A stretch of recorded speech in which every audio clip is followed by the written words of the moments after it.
Good morning, ladies. How's everybody doing today? Hope you're well.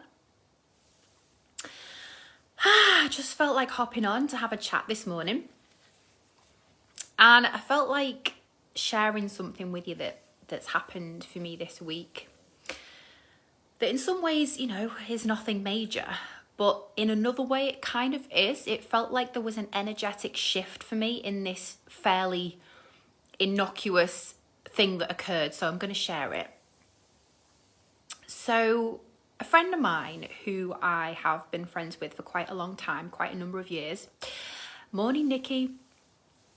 I don't think you've ever been on one of my lives before, so good morning. This is a bit of a random share, but it's significant. So anyway, I've got this friend and we go back a good sort of 8 years, I would say. Hello. And we see each other maybe once every 6 to 8 weeks. We kind of had a bit of a thing in 2015, 2016. Then it just morphed back into a friendship.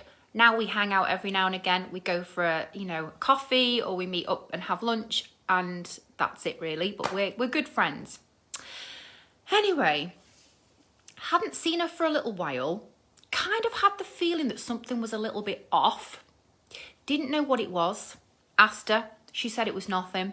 I didn't fully think that was the case, but what can you do? Once you've asked, you've asked. So I kind of just left her to it for a while. And then out of the blue, she gets in touch with me about, a week or so ago, and says to me, you came to me in a dream, we were doing yoga together, and I guess that's my subconscious mind telling me it's time for me to see you. Now, bear in mind that this person is not on our frequency. Do you know what I mean? She doesn't say things like that about her subconscious mind telling her to do things. So I'm like, interesting. So anyway, I got back to her and I said, yes, that would be lovely. I said, I'm free Thursday or Friday afternoon next week. So she says, Thursday I can't do. Friday, I'm supposed to be meeting my friend, blah, blah. But there's a chance that she will cancel on me, in which case I can see you. Now, that gave me a slightly funny feeling, I'm not going to lie. I don't like that feeling of I'm on standby. But I said to myself, don't trip on that. It's just, if we're meant to meet, we're going to meet. If this other friend cancels, she's going to cancel. Don't go into your ego. It doesn't matter. Let's just go with the flow. So I waited a couple of days. And then she said, the good news is that the friend has cancelled. The bad news is my washing machine's broken. So the repair guy might be coming to fix it on Friday. And when you're just like, well, are we meant to meet? I'm really not sure we are. But I was just like, okay, well, you just keep me posted. But I did say to her, but in the meantime, if something else comes in, if another option comes in for me, I probably will take it. Because I don't know about you guys, but for about 2 years during the lockdown, I was just massively on hermit mode. I literally didn't want to see anyone. And I've come out of hermit mode now. So I'm like, bring it on. I'm just like, who wants to hang out, So I literally I value my Thursday, Friday afternoon where I'm not working. I like being sociable. So I didn't really just want to stay on standby, in favor of this washing machine repair guy coming out. So I was like, okay, just meditate a little bit more on this. Am I still being egoic? If we're meant to see each other, we're going to see each other. Just see what happens. She then messages and says, a few days ago, and says, so the washing machine guy is coming on Wednesday. So fingers crossed. And then, that little emoji. And I'm like, fingers crossed for what? Fingers crossed for your washing machine getting fixed? Or fingers crossed we're going to meet on Friday? I literally don't know what that means. So I said, what does that mean? And she said, well, he's coming on Wednesday. But he might need to come back Friday if he can't fix it Wednesday or he hasn't got the parts. So we're still waiting. And at that point, I thought, you might still be waiting, mate. I ain't waiting anymore. So I didn't say anything, but I was just like, okay. In the meantime, a new friend who I only just met literally a couple of months ago, who has a super clear and clean energy, messaged, and she said, was I free this week? And then she also said Friday afternoon would be perfect for me, right? And it was just like, you know, like the right coin going in a slot machine. It was just like, yes, this is the person that I'm meant to meet on Friday. I can feel the clarity of her yes. I can feel the clarity of the yes. You know, the clearer that I get on my yes of what I desire in life, the clearer and the easier I seem to manifest other people with a clear yes for me. Does that make sense? This other friend, who I, by the way, love dearly, but we met when I was a very different version of me. And we met when I was very much still in this vibe of like, you know, I'll just be on standby. If you prefer somebody else, then that's okay. Like, if you don't have time for me because you've got a new boyfriend, like, that's cool. I'll just wait in the wings until you summon me again. And it felt like I'm not in that zone anymore. Like, I'm just in this place of clarity. So the new friend asked me if I was free on Friday on Wednesday early evening. So I thought to myself, well, if the original friend, you know, had messaged me by now to let me know if this repair guy needed to come back on Friday, then I would have honoured seeing her. But she hasn't got back to me. I imagine she knows by now whether he needs to come back or not. In the meantime, someone else has come in with a clear yes. I'm going with the person who's got the clear yes. I'm just literally going with that. So I said yes to my new friend. That definitely felt like the right move. And then original friend voice notes me yesterday morning. This was the massively awkward part of the story. She voice notes me and goes, hello, LP. She's like, how are you doing? So good news is the machine's fixed. I've managed to do all my washing. Got some clean knickers again to wear. Lol. So like I'm free. We can meet on Friday. What you fancy doing? We can go for a walk. We can do this. We can do that. And her voice is like excited. Like I can tell that in her head, it's on. We're meeting. She's already there. So then I'm like, oh, fuck. Oh, fuck. What am I going to say now? And I found myself kind of like reaching for the phone to like reply straight away. And my heart was going a bit fast. And I was like, shit, I'm going to have to say no. She's definitely going to take that as a sting. I know she is. And she's a Capricorn. So she's a right stubborn old goat. So if she feels like binned off, she's the type of person who could really dig her hoof in and like just, you could end up in a standoff for like 6 months on principle. Do you know what I mean? And she is a really, really, really good friend. So I'm going through all this process in my head. So I was like, do you know what? It's taken her maybe 4 days to get back to me about this washing machine. I think she can wait 20 minutes for a reply while I like process. So I fell into it. And I just felt like the choice I've made feels absolutely right for me. I'm not going to just send her a little text. I'm going to send her a voice note so she can hear my voice. Because you know that one where you just text someone back and say, I'm actually not free anymore. Maybe we can reschedule. You know they're going to feel the sting in that, right? And I don't ever want people to feel a sting in what I say. But I also feel like I've outgrown this template of like pretending or like not honoring the truth. I just literally can't do it anymore. So I opted for the voice note rather than the text reply.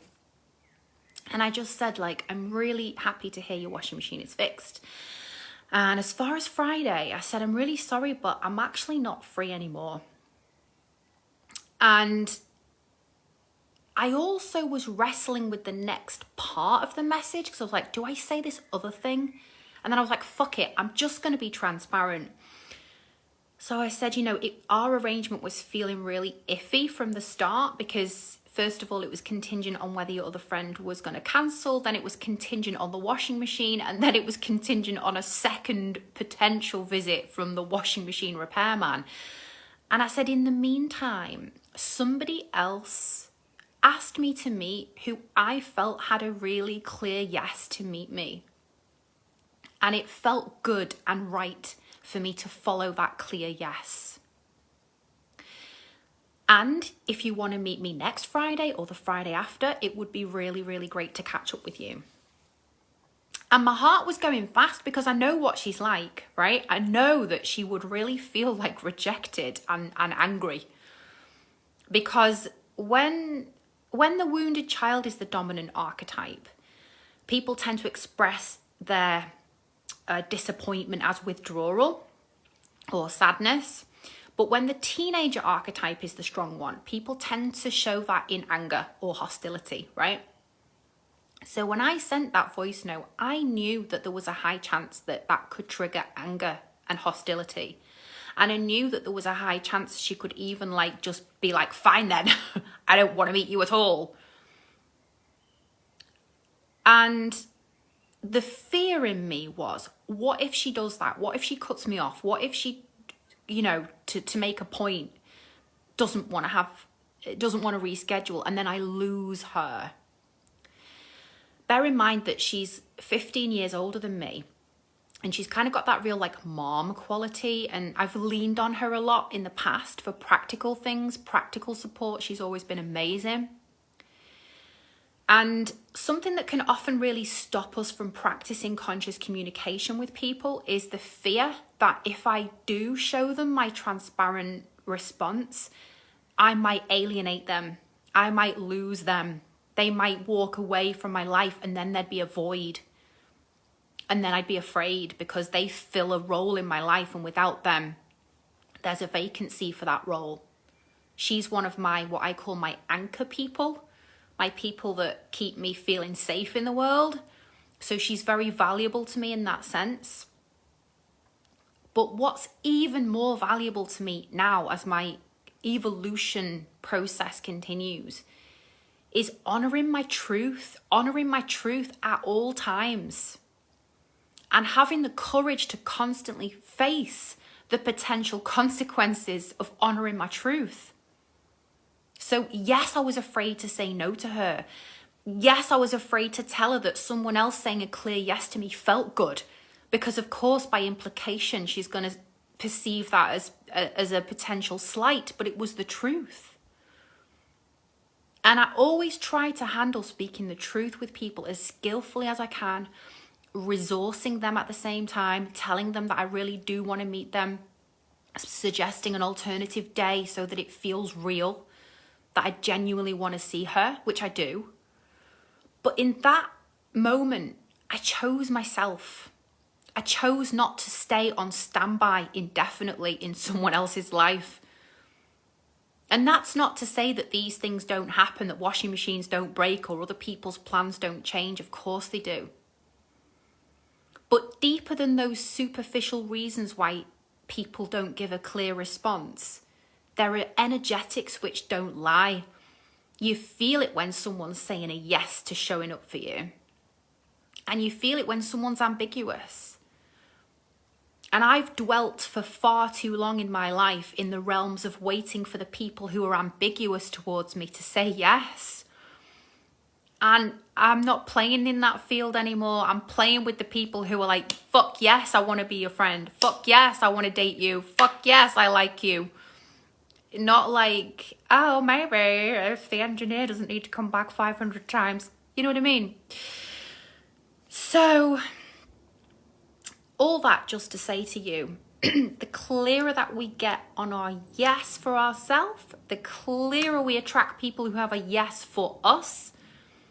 And that conscious communication piece is essential if we want to step out of these transactional relationships with people where we pussyfoot round them in case they pull the plug on things. we have to have the courage to face the possibility that somebody might pull the plug if we're in our truth. But the irony is that most of the time people don't. People pull the plug when we're shadowy. People pull the plug when we don't fully name what's going on. But I find that when I'm just super like straight shooting, usually it goes down really quite well, surprisingly well. And it took my friend a while to reply to me. And I knew she was processing, because I can fucking feel what's going on sometimes in other people's bodies, right? I could feel she was triggered. I could feel she was rejected. I could feel that she was potentially wrestling with sending a snotogram back. And I remembered the words that my coach Melanie often says, which is like, don't treat people like turkeys. If you treat people like turkeys, you're going to get a turkey response. Treat people like the geniuses that they are. Like, meaning, trust her to work through this.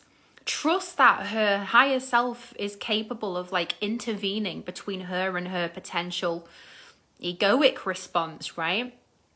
And sure enough, she replied a couple of hours later and said, I understand. And I'm not 100% sure next Friday if I can, but I'll let you know if that's okay. And I know, because she asked me a question, if that's okay, I know that she wasn't being funny. I know that she was like, yes, I wanna meet you and let's rearrange. And it just felt like woman to woman, you know, adult to adult.